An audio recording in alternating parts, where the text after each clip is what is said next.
இன்றைக்கு குறிப்பாக சொல்ல வேண்டும் என்று சொன்னால், சில பேர் நினைக்கின்றார்கள் திராவிட முன்னேற்ற கழகத்தை வீழ்த்தி விடலாம், ஒழித்து விடலாம் என்ற வகையில் இன்றைக்கு கங்கணம் கொட்டி கொண்டு வேலை செய்கின்றார்கள் என்று சொன்னால், எந்த கொம்பனாலும் திராவிட முன்னேற்ற கழகத்தை தொட்டு பார்க்க முடியாது என்பது வரலாறு.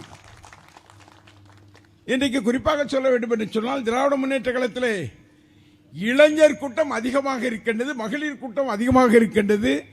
இந்த இயக்கத்தை வழிநடத்திய முதியோர்கள் எல்லாம் இன்றைக்கு ஒன்று சேர்ந்து இருக்கின்றார்கள்.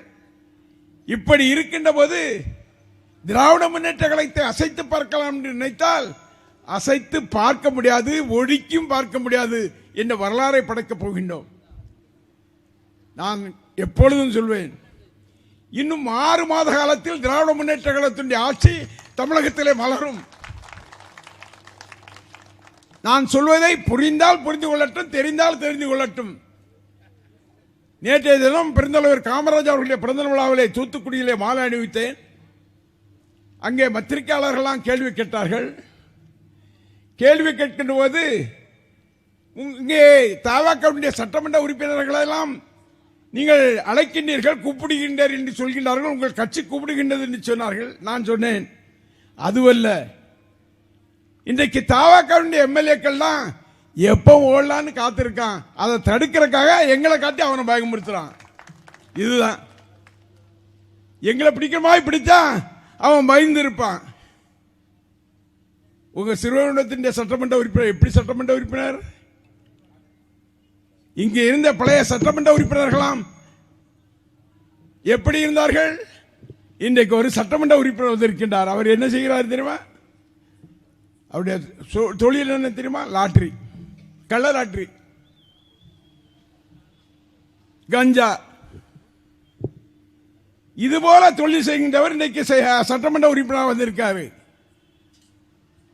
யாராவது விவசாயிகள் வண்டல் மண்ணை கொஞ்சம் லாரியில் எடுத்தா எனக்கு 300 தந்துட்டு தான் நீங்க லாரியில் எடுக்கணும்னு கேட்காரு. உடனே லாரிக்காரர் என்ன சொல்றான் தெரியுமா? இப்படி சொல்லாங்க, என்னைக்கா ஒரு நாள் தப்பா போயிடும் அப்படிங்கிறான். நான் சொல்ல, லாரிக்காரன் சொல்றான். அங்க அரிசி ஏற்றி வந்த லாரி மடக்கி, இந்த அரிசி ஏற்றி வந்திருக்க, டயர் இப்படி இருக்க.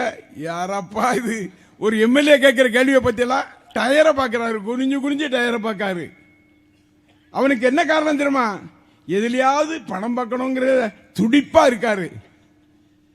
அவருடைய முதலமைச்சர் சொல்றாரு, யாராவது லஞ்சம் கேட்டா உடனே போன் அடிங்க, அந்த அதிகாரி ரூபாய் கேட்கிறாருன்னு நீங்க எனக்கு போன் அடிங்க, நான் உடனே அந்த அதிகாரியை பார்க்கிறேன். எப்படிப்பா இது நடக்கிற கதையா இது? இப்படி இன்னைக்கு குறிப்பா சொல்ல வேண்டும் என்று சொன்னால், பழனியில நம்ம காத்து வச்ச கார் நிறுத்துறதுக்காக வைத்திருந்த அந்த இடத்த ரகசியமா பத்திரம் போட்டிருக்கானுங்க. யோக்கியம் வர்றான், செம்பெடுத்து ஒழிச்சு வைங்கன்னு சொல்லுவாங்க. ரகசியமா பத்திரம் போட்டு 2 கோடி ரூபாய் பணம் கொடுத்து அந்த நிலத்தை வாங்கின மாதிரி பத்திரம் போட்டிருக்கான். இன்றைக்கு கோர்ட்ல அந்த பத்திரத்தெல்லாம் நீக்கப்பட்டிருக்கு. இன்றைக்கு அதிலே உள்ளவர்கள் எல்லாம் இன்றைக்கு நீக்கப்பட்டிருக்கின்றார்கள். என்னதான் நீக்கப்பட்டிருந்தாலும் இதிலே எவனும் பெரியவர்கள் தலையிடாமல் எந்த தவறும் நடந்திருக்கிறது என்பதை இன்றைக்கு உங்களுடைய தமிழகத்தினுடைய முதலமைச்சராக இருந்த மரியாதைக்குரிய அண்ணன் தளபதி அவர்கள் லண்டன்ல இருந்து வருவாரு. லண்டன்ல வரும்போது ஒரு கேள்வி கேட்பாரு, நீ பதில் சொல்ல முடியுமா? இவன் பெரிய யோக்கியனா, கையை கரலாததான். இன்னைக்கு மணல் எல்லாம் ஏலம் விடுறதுக்கு விட்டுருக்கான். யாருக்கு கொடுத்துருக்கான்? யாரோ சொல்றாங்க, இந்த ரெட்டி கொடுத்துட்டாங்க, சேகர் ரெட்டி கொடுத்துட்டாங்க, அவருக்கு கொடுத்துட்டாங்க, இவருக்கு கொடுத்துட்டாங்க. எப்படிடா கொடுக்கிற? எந்த வகையில் கொடுக்கிற? பணத்தை கொள்ளடிக்கிறதுக்கு திட்டமிட்டு கொள்ளடிக்கிறீங்களா? திமுகவும் அதிமுகவும் இன்றைக்கு ஏதோ பெரிய தப்பு பண்ண மாதிரி சொல்றிய. இன்னைக்கு உன்னுடைய கதை என்ன? இந்த மின்துறை மந்திரியா இருக்கல்ல, அவனுடைய மனைவி தாம்பரத்தில் வேலை பார்த்துச்சான், டீச்சரா. கலந்தாய்வு இருந்தால் ஆசிரியரை மாற்றுவாங்க. ஆனால் அவருடைய மனைவிய திருவேலியக்கணிக்கு மாற்றி கொண்டு வந்திருக்காரு. எப்படி கொண்டு வந்தாரு? மந்திரிங்கிற பொறுவையில் தானே. எப்படி அதிகார துஷ்பிரயோகமா? அவரு சொல்றாரு, அனிதா ராதாகிருஷ்ணன் ரவுடி. நான் ரவுடியா? எத்தனை பேரை வெட்டிருக்கேன், எத்தனை கொலை பண்ணியிருக்கேன்? 16 வயதுல இருந்து நான் தொழில் செய்திருக்கேன். எந்த வார்த்தையும் கடுமையான வார்த்தைகள் எவரையும் பேசினதில்லை. ஆனா மின்துறை மந்திரி ஒருத்தர் இருந்து சொல்றாரு, அனிதா ராதாகிருஷ்ணன் ரவுடிங்கிறாரு. ஆமா, ரவுடிக்கு ரவுடி தான். நீங்களை தொட்டு பார்க்க முடியாது. நீ உசிலப்பட்டியில் இருக்கலாம், எங்க இருக்கலாம். ஆனா நடக்காது தம்பி, நடக்காது. இன்றைக்கு குறிப்பாக சொல்லும் போது நம்முடைய சகோதரர் இன்றைக்கு அழைத்திருந்தோம், காதர் பச்சா என்ற முத்துராமலிங்கம் அழைத்திருந்தோம். என்ன காரணம்னா, அவர் தேவர் திருமகனுடைய வாரிசுல ஒருத்தர். பசுமன் முத்துராமலிங்க தேவருடைய வாரிசாக இருக்கின்றவர் காதர் பச்சா என்ற முத்துராமலிங்கம். அவர் திடீரென்று வர முடியாத சூழ்நிலை ஏற்பட்டது. இன்றைக்கு ராமநாதபுரத்தினுடைய மாவட்ட செயலாளராக இருக்கின்றார். அங்கே இருக்கின்ற தொகுதிகளெல்லாம் வெற்றி பெற்று ஒரு தொகுதி மட்டும், அது ஒரு 500-700 ஓட்டுல தொகுத்திருக்காங்க. மற்ற சட்டமன்றம் எல்லாம் வெற்றி பெற்றிருக்காரு. அப்பேற்பட்டவரை அங்க கூட்டு வந்து, என் பகுதியினுடைய மக்களை, எங்களுடைய பகுதியினுடைய உங்களுடைய கொண்டை கொண்டா மறவர்களை நீ பார்க்க வாருங்கள் என்ற வகையில் தான் அவரை அழைத்தோம். அவருக்கு சிறிது உடல் பாதிப்பு, அடுத்த தடவை கூட்டு வந்துடுவோம். இன்றைக்கு குறிப்பாக சொல்ல வேண்டும் என்று சொன்னால், இளந்தலைவராக இருக்கின்ற மரியாதைக்குரிய அண்ணன் நம்முடைய இளந்தலைவர் அவர்கள் சட்டமன்றத்தில் உட்கார்ந்திருந்த போது முதலமைச்சர் தலையை இப்படி குறிஞ்சிக்கிட்டு தான் இருப்பார். முதலமைச்சரை கேட்டு அவரு நாகர்கோவில் எம்எல்ஏ நம்முடைய ஆஸ்டின் அவர்கள், முதலமைச்சரே கொஞ்சம் வாய் திறந்து பேசுங்க, வாய் திறந்து பேசுங்கன்னு சொல்லுவாரு. இவர் வாய் எங்கிருந்து திறக்க? எழுதி கொடுத்தா பேசுவாரு. எழுதி கொடுத்தா பேசிட்டு நடிகர் மாதிரி அப்படி அப்படி ஒரு சைகை காமிப்பார். மூஞ்சில அடிச்சுட்டோ இல்ல, அப்படி சைகை காமிப்பாரு. 5 நிமிஷம் பேசினாராம். பரோட்டா கொத்துற மாதிரி கொத்திட்டாங்களாம். எப்படி பாருங்களா, எவ்வளவு கொழுப்பு, எவ்வளவு திமிர் இருக்கும் அவருக்கு. நம்முடைய தலைவர் தோத்தத அந்த தொகுதியில் போய் 5 நிமிஷம் பேசினேன். நீ வா, இடைத்தேர்தல் எல்லாம் நீ பேசி பேசி சுற்றி வா. இடைத்தேர்தலில் ஒரு தேர்தலும் நீ வெற்றி பெற முடியாது என்ற வரலாறு நாங்கள் உருவாக்குவோம். இன்னைக்கு உனக்கு ஓட்டு போட்டவன் அத்தனை பேரும் என்ன சொல்றான் தெரியுமா? ஐயோ தெரியாம எப்படியே போட்டவன். என் பேத்தி சொல்லிச்சு, என் மகா சொன்னா, என் காலேஜில் உள்ள பிள்ளை சொல்லிச்சு, போட்டுட்டோம். இந்த 1000 கொடுக்கறது 2500 தருவான்னு சொல்லி நாங்க போட்டோம். 6 சிலிண்டர் தருவாருன்னு சொல்லி போட்டோம். வேலை இல்லாதவர்களுக்கு 4500 தந்துருவாருன்னு போட்டோம். எல்லாமே ஏமாற்று வேலையை இன்னைக்கு ஏமாற்றுகின்ற முதலமைச்சராக இருக்கக்கூடிய முதலமைச்சர் ஜோசப் விஜய் அவர்கள். தேர்தல் வந்தது. தேர்தல் வரும்போது திருச்சியில மாதா கையில் முட்டு போட்டு நடந்தாரு. உடனே பார்த்தாங்க ஆட்சிக்காரங்களாம், நினைச்சாங்க, அடே அப்பா எவ்வளவு தூரம் மதத்தை மதிக்கிறாருன்னு சொன்னாரு. தேர்தல் முடிஞ்சிச்சு. அடுத்த ஆளு திருச்செந்தூர்ல வந்து வேலை தூக்கிட்டு வந்து நின்னாரு.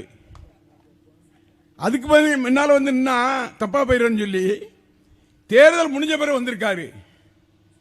இவரு சொல்றாரு, எம்ஜிஆர் வந்து மைசூர்ல போய் மூகாம்பிகையில வாழ் கொடுத்தாரு. இவரு எம்ஜிஆர் மாதிரி இருக்கணுங்கிறதுக்காக அங்க கொண்டு போய் வாழ் கொடுக்காரு. எப்பா எம்ஜிஆருக்கும் உனக்கு யானி வச்சா எட்டுமா?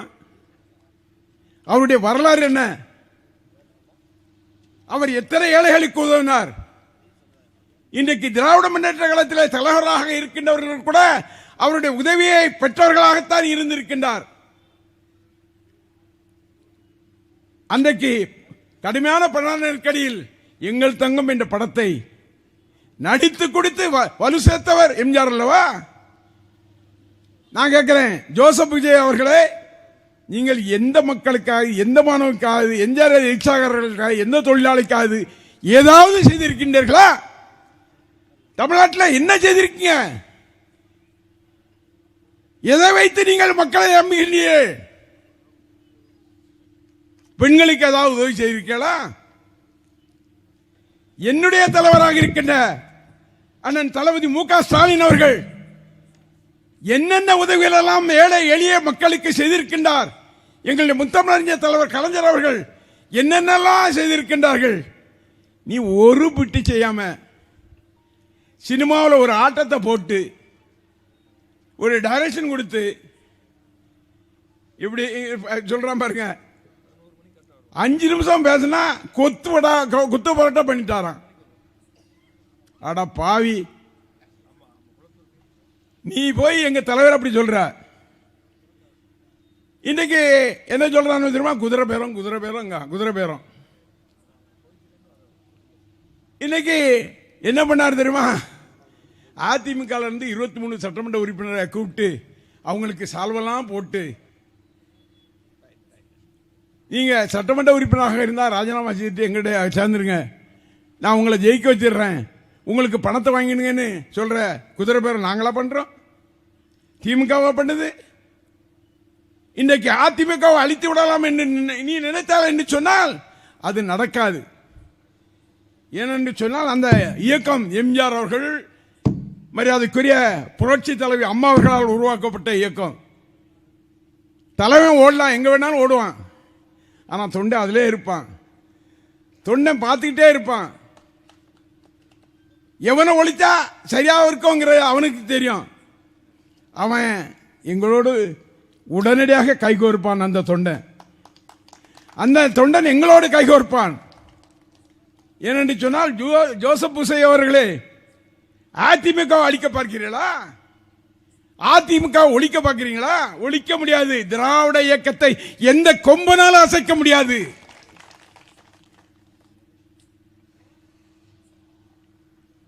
அண்ணன் டிடிவி போட்டிட்டு ஒரு சட்டமன்ற உறுப்பினர் வந்தாரு, அதையும் விலை கொடுத்து வாங்கிட்டு போயிட்டாருங்க.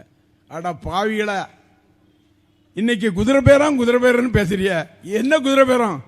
குதிரை பேரம், ஒட்டக பேரம், நம்ம ஊர்ல இருக்க காட்டில் என்ன மான் இருக்கோ மான் பேரம், எல்லா பேரும் பண்றது யாருன்னு சொன்னா இன்றைக்கு ஜோசப் விஜய் கட்சியாக இருக்கின்ற தேவக்கா இதுல ஒருத்தர் அப்படி நெஞ்ச நிமித்திட்டு வர்றாரு. அவர் தான் முதலமைச்சர். அவர் தான் போட்டிருக்காரு லாட்டி சீட்டு மன்னன் அவர் தான் போட்டிருக்காரு. அவர் நெஞ்ச நிமித்திட்டு வர்றாரு. புஷி ஆனந்த் எங்க உள்ளவரு?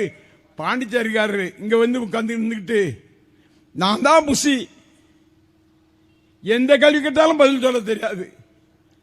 இன்னைக்கு ஓடிட்டான்னு சொன்னால, நம்ம கரூர்ல 42 பேர் கொன்னுட்டு திருச்சியில ஓடனா பாத்தீங்களா ஏர்போர்ட்ல? அன்னைக்கு வந்து நம்முடைய முதலமைச்சர் பிடிச்சு வச்சிருக்கணும், அன்னைக்கே உடனே அரெஸ்ட் பண்ணி இருக்கணும். அதனால இன்னைக்கு திமிரா பேசுறீங்களா? இந்த ஆட்சி என்பது உங்களுக்கு நிரந்தரமா? 6 மாத காலத்திற்கு நீங்கள் இருக்க மாட்டீர்கள். உங்களுடைய சட்டமன்ற உறுப்பினர்களெல்லாம் யாரு? திருநெல்வேலியில் RS முருகன், அவருக்கு மந்திரி கொடுக்க கூடாதா? அங்க இருக்காரு யாரு? நாம போட்டு ஒருத்தர் நாராயணன், அவருக்கு மந்திரி கொடுக்க கூடாதா? அடா பாவிகளா, கஞ்சா விற்கிறவனும் லாட்டி சீட்டு விற்கணும் எம்எல்ஏ ஆயிட்டு என்னைக்கு இந்த கட்சியில இருந்து ஓடலான்னு அவன் காத்துக்கிட்டு இருக்கான். யாரும் நாங்க கூப்பிட வேண்டியதில்லை, அவன் தானா வந்துருவான். குறைஞ்சது 2 மாசத்துல இந்த கட்சி விளங்காது, நம்ம மாட்டிக்கிடுவோம், நம்ம போயிருவோம் சொல்லி அவன் வரப்போறது உறுதி.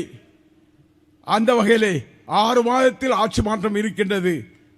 நம்முடைய தளபதி தான் முதலமைச்சராக வருவார், எவராலும் தடுக்க முடியாது என்பதை சொல்லி, நம்ம அண்ணன் நல்ல அருமையா பேசுவாரு. அவருக்கு பேச்சுக்கு வெளிவிட்டு நன்றி கூறி விடைபெறுகின்றேன்.